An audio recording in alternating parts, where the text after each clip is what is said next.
दोस्तों, कहानी की शुरुआत होती है और अब हम लूसी नाम के एक लड़की को देखते हैं जो अपने दोस्त के साथ खड़ी थी। वो उसको एक बैग दिखाता है और कहता है, तुम्हें ही उस होटल के अंदर जाकर एक आदमी को देकर आना होगा, जिसके बदले में हमें $8,000 मिलेंगे। लूसी कहती है, इतने कम पैसों में मैं यह काम नहीं करूंगी। जब लूसी उसे मना कर देती है तो अब वो उस सूटकेस को एक हथकड़ी के साथ लूसी के हाथ पर बांध देता है और उसे अंदर जाने का कहता है। उसे भी अब अपने दोस्त की बात को मानना पड़ता है। वो होटल के अंदर आ गई थी और रिसेप्शन पर आकर उस आदमी के बारे में पूछती है जिसका नाम मिस्टर जैंग था। तभी वहाँ पर कुछ लोग आते हैं जो लूसी के दोस्त को होटल के दरवाजे पर ही गोली मार देते हैं और लूसी को पकड़कर अपने साथ एक होटल के कमरे में ले आए थे। वहीं पर मिस्टर जैंग आता है जिसके हाथ खून में भरे हुए थे। वो आकर अपने हाथ धोता है और लूसी से पूछता है, बताओ इस शॉर्टकेस में क्या है। लूसी उसे देखकर घबरा गई थी और रोने लगती है। कहती है, मैं नहीं जानती इसमें क्या है, मुझे तो सिर्फ मेरे दोस्त ने आपको यह सूटकेस देने का कहा था। अब वो उस सूटकेस का कोड बताकर छुप जाते हैं और लूसी से उसे खोलने का कहती हैं। वो पूछती है, इसमें कोई बॉम्ब है?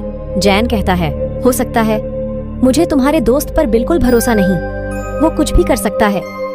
लूसी को बहुत डर लग रहा था। वो उसे खोलने से मना कर देती है।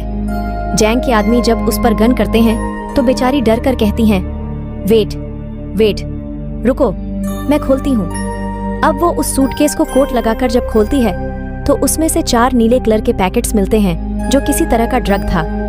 अब उस ड्रग को टेस्ट करवाने के लिए जैंग के लोग एक आदमी को लाते हैं। जब वो उस ड्रग को सूंघता है तो वो अजीब अजीब हरकत करने लगता है और जोर जोर से हंस रहा था। जैन को उस आदमी की बात बिल्कुल पसंद नहीं आती। वो लूसी के सामने ही उसे गोली से मार देता है। अब जैंग लूसी से कहता है, मैं तुम्हें एक नौकरी देना चाहता हूँ। लूसी कहती है, नहीं, मैं कोई जॉब नहीं करना चाहती, मुझे बस यहाँ से जाने दो। तभी जैन का एक आदमी लूसी को जोरदार मुक्का मारता है जिससे वो बेहोश हो गई थी। इसके बाद हम एक प्रोफेसर को देखते हैं जो अपने लेक्चर में सभी सुनने वाले लोगों को बता रहे थे कि जमीन पर रहने वाला हर जानवर अपने दिमाग का 3% हिस्सा ही इस्तेमाल कर पाता है, मगर इंसान इन चीजों में सबसे आगे है जो अपने दिमाग का 10% हिस्सा इस्तेमाल करता है। मगर डॉल्फिन मछली इंसानों से भी आगे है, वो अपने दिमाग का 20% हिस्सा इस्तेमाल करती है, यानी कि वो इंसानों से ज्यादा ज़हीन है। पर प्रोफेसर कहते हैं, अगर कोई इंसान अपने दिमाग का 20% इस्तेमाल कर ले तो पूरी तरह से वो अपने जिस्म पर काबू पा सकता है, और अगर इंसान का दिमाग 40% तक काम करना शुरू कर दे तो वो सामने वाले इंसान को भी कंट्रोल में कर सकता है। वहीं पर ऑडियंस में बैठा एक लड़का पूछता है, सर, अगर कोई इंसान अपने दिमाग का 100% इस्तेमाल कर ले तो क्या होगा? प्रोफेसर कहते हैं, इस बारे में तो मैं खुद भी नहीं जानता कि तब क्या होगा। उधर जब लूसी को होश आता है तो उसके पेट पर पट्टियां बंधी हुई थीं और उसे दर्द हो रहा था। उसे लगता है शायद इन लोगों ने उसके जिस्म का कोई हिस्सा निकाल लिया है। जब वो बाहर जाने लगती है तो उधर कुछ लोग आते हैं जो उसे पकड़कर अपने साथ ले गए थे। वो उसे जैंग के सामने ले आते हैं। लूसी वहां पर उनसे पूछती है कि तुमने मेरे साथ क्या किया है, बताओ मुझे। तभी वहां पर एक डॉक्टर कहता है, फिक्र नहीं करो, हमने तुम्हारे साथ ऐसा कुछ नहीं किया, बस तुम्हारे पेट को काटकर उसमें ड्रग्स के पैकेट को रख दिया है। अब वहां पर 3 और आदमियों को भी लाया जाता है जिनके पेट में इसी ड्रग को रखा गया था। दरअसल इन चारों को ये ड्रग अलग अलग जगह पर डिलीवर करना था और अगर इनमें से किसी ने भी चालाकी करने की कोशिश की तो इनकी फैमिलीज को मार दिया जाएगा। जैंग के आदमी इन लोगों के मुंह पर कपड़ा डालकर इन्हें ले जाते हैं। इसके बाद लूसी खुद को एक बंद कमरे में पाती है जहां पर वो आदमी था जिसके लिए लूसी उस ड्रग को लेकर आई थी, मगर वो उसके साथ बदतमीजी करने की कोशिश करता है। जब वो उसे मना करती है तो वो आदमी अब लूसी को मारने लगा था। वो उसे नीचे गिराकर उसके पेट में जोर जोर से लात मारता है, जिस वजह से लूसी के पेट में जो पैकेट था वो फट जाता है और ड्रग उसके खून में शामिल हो गया था। उस ड्रग के खून में शामिल होने की वजह से लूसी के जिस्म में अजीब होने लगा था। वो तड़पने लगती है और उसका जिस्म हवा में उड़ रहा था। जब उसको होश आता है तो लूसी अब नॉर्मल हो गई थी। वो पहले जैसी लूसी नहीं रही थी। जब वो आदमी दोबारा से उसके पास आता है जो पहले उससे बदतमीजी करने की कोशिश कर रहा था, तो अब वो उसे खूब मारती है और उस जगह से बाहर आ गई थी। वो बाहर आकर वहां पर सभी बैठे हुए लोगों को मार देती है।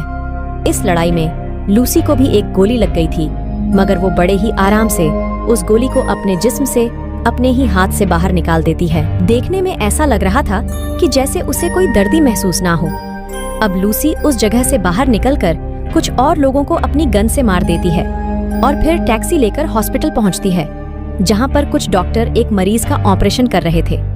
वो स्क्रीन पर जब उस मरीज के दिमाग को देखती है, जिसके बाद उसे गोली मार देती है और डॉक्टर से कहती है कि ये आदमी वैसे भी मरने वाला था, मगर लॉसी कैसे जानती थी कि वो मरने वाला है? शायद इस पर उस ड्रग का असर था और इसका दिमाग अब 20% काम कर रहा था। वो डॉक्टर पर गन करके कहती है कि मेरे पेट में ड्रग का पैकेट है, जल्दी से मेरा ऑपरेशन करो और ड्रग को बाहर निकालो। डॉक्टर गन को देखकर डर जाता है। उसके पास लूसी की बात को मानने के अलावा कोई और रास्ता नहीं था। जिसके बाद लूसी अपनी मॉम को फोन करती है और कहती है कि मॉम, मैं सब कुछ महसूस कर पा रही हूँ। यह हवा, जमीन की आवाज, अपने अंदर की आवाज, सब कुछ। यहाँ तक कि मुझे अपने बचपन की सारी बातें याद है कि कैसे मैं बड़ी हुई लूसी अपनी मॉम से बात करती, रोने लगी थी और उनका शुक्रिया करती है कि उन्होंने उसे इतना प्यार दिया। डॉक्टर अब उसका ऑपरेशन करते हैं। उन्होंने एक पैकेट को उसके पेट से बाहर निकाल लिया था कि इतना सारा ड्रग, वो भी इतनी डॉक्टर। यह सोचकर हैरान और परेशान थे कि लूसी के जिस्म में अगर ये ड्रग शामिल हो गया है तो वो अब तक कैसे जिंदा है। लूसी डॉक्टर से कहती है कि मैं ज्यादा देर जिंदा नहीं रह सकती। वो अब ठीक होकर जैंग के पास वापस जाती है और उसके सभी आदमियों को एक एक करके मार देती है। फिर उसके बाद वो जैंग के पास जाकर उसके दोनों हाथों में चाकू को मारकर उससे पूछती है कि मुझे बताओ, बाकी के आदमी कहाँ पर हैं जिनके पेट में तुमने ड्रग को रखा था? मगर जैंग जब उसको कोई जवाब नहीं देता तो वो अब उसके दिमाग को पढ़ने लगती है, जिससे लूसी को उन आदमियों के लोकेशन के बारे में पता चल गया था जहां पर उन्हें भेजा गया था। दरअसल लूसी का दिमाग उस ड्रग की वजह से हद से ज्यादा काम कर रहा था। वो यहाँ तक ये भी देख सकती थी कि कैसे दरख्त जमीन से उगते हैं और कैसे अपनी खुराक लेते हैं। अब लूसी अपनी एक दोस्त के घर जाती है, जहाँ पर वो उसका लैपटॉप इस्तेमाल करके उस प्रोफेसर के बारे में पता करती है जो हमने कहानी के शुरू में देखा था, जो दिमाग के ऊपर लेक्चर दे रहे थे, जिनका नाम सल था, जो पिछले 20 सालों से इंसानी दिमाग के ऊपर रिसर्च कर रहे थे। वो अब उनके बारे में सब पता करके उन्हें कॉल करती है। लूसी उन्हें बताती है कि मैंने आपकी वेबसाइट पर 7000 पेजेस को पढ़ लिया है। मैंने पूरी रिसर्च पढ़ी है जो मुझे जुबानी याद है। लेकिन प्रोफेसर सैमुअल को उसकी बातों पर जरा भी यकीन नहीं था। तभी अगले ही पर लूसी प्रोफेसर समूल की टीवी स्क्रीन पर होती है, क्योंकि उसने अपने दिमाग का 88% इस्तेमाल कर लिया था। वो अब सभी इलेक्ट्रॉनिक्स चीजों को कंट्रोल में कर सकती थी। एसएससी उन्हें बताती है, आपने अपनी रिसर्च में जो कुछ भी लिखा है सब कुछ सही है। मेरे दिमाग में बहुत सी बातें हैं, मैं इनका क्या करूं? मैं बहुत कुछ जानती हूँ।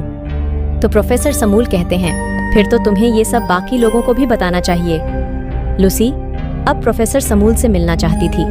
सबसे पहले वो बेस बदलकर एयरपोर्ट पर जाती है, जहाँ पर उसे वो आदमी मिलते हैं जिनके पेट में जैंग ने ड्रग्स को रखवाया था। वो इस बारे में पुलिस को बता देती है और साथ ही उनके स्क्रीन पर उनकी तस्वीरों को भी भेज दिया था। पुलिस जिसके बाद अपना काम शुरू करती है और लोगों को पकड़ लेती है। लूसी ने अब अपने दिमाग का 40% इस्तेमाल कर लिया था। उसके जिस्म में जो सेल्स थी वो टूटने लगते हैं और उसकी खाल जल रही थी। वो सबसे छुपकर खुद को वॉशरूम में बंद कर लेती है और जल्दी से ड्रग के पैकेट को निकाल कर लेने लगी थी, जिको खाते ही वो बेहोश हो जाती है। जब उसको होश आता है तो वो खुद को हॉस्पिटल में पाती है। वो अपने दिमाग का अब 85% इस्तेमाल कर पा रही थी। वहां पर पुलिस भी आ जाती है जो लूसी को गिरफ्तार करने आई थी, मगर लूसी अपनी ताकत का इस्तेमाल करती है।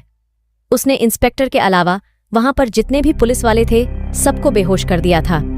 जैसा कि प्रोफेसर सूल ने बताया था कि जब इंसान 40% से ज्यादा अपने दिमाग का इस्तेमाल करेगा तो वो दूसरों पर भी काबू पा सकता है, और लूसी के साथ भी ऐसा ही हो रहा था। उसके साथ ऐसा इसलिए था कि जैसे जैसे वो ड्रग की मिकदार को अपने जिस्म में बढ़ा रही थी, उसका दिमाग ज्यादा से ज्यादा काम कर पा रहा था। उधर वो लोग जो पकड़े गए थे उन्हें हॉस्पिटल ले जाया जाता है ताकि उनके पेट से ड्रग को निकाला जा सके। लूसी भी अब इंस्पेक्टर के साथ हॉस्पिटल में पहुंच जाती है।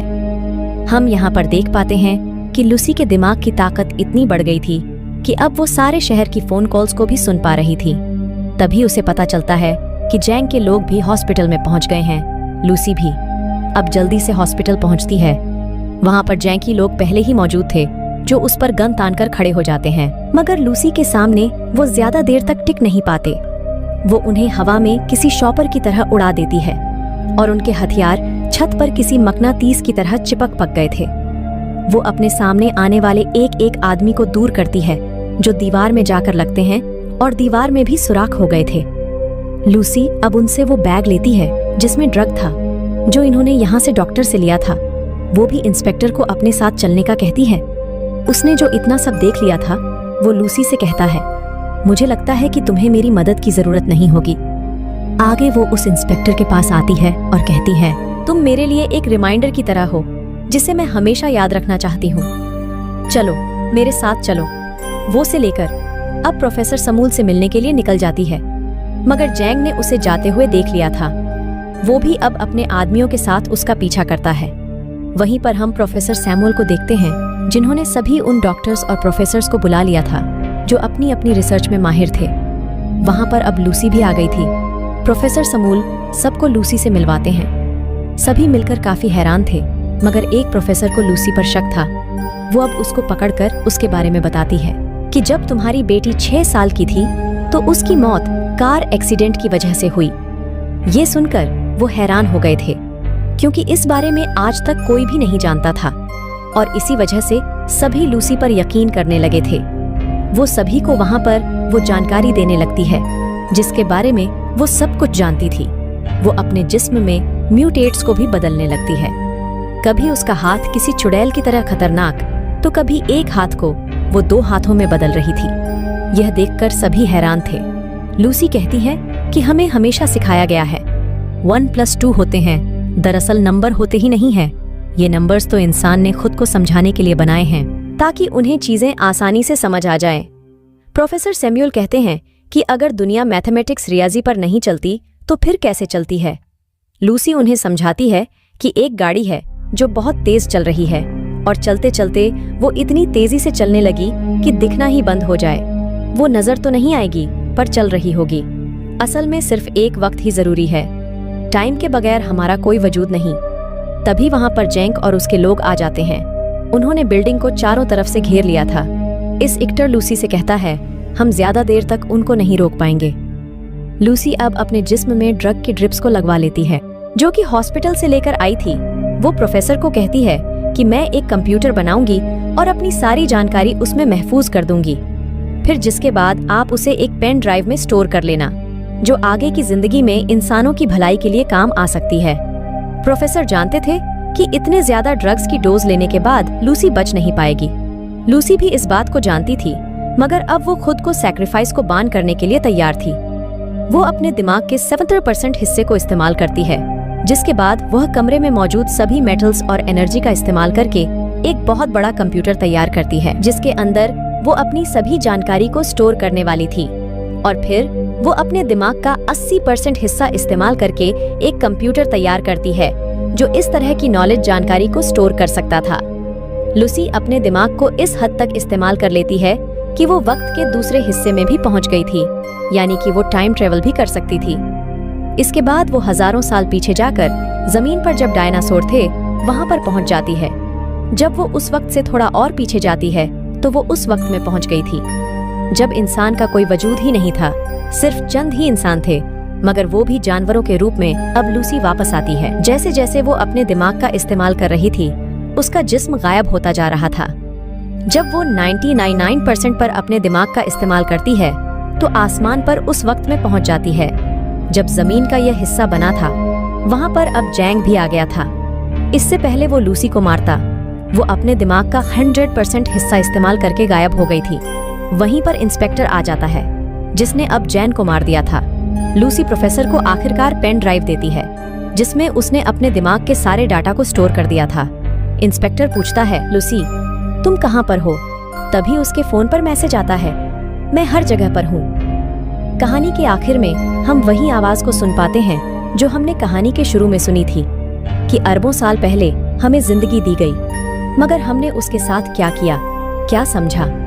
अपनी जिंदगी को हमें एक बहुत ही एडवांस कंप्यूटर दिया गया है और वो है हमारा दिमाग। मगर हम पैसे कमाने के लिए अपने जिस्म का तो इस्तेमाल करते हैं, मगर अपने दिमाग को कोई कोई समझ पाता है और इसी के साथ कहानी यहीं पर खत्म हो जाती है।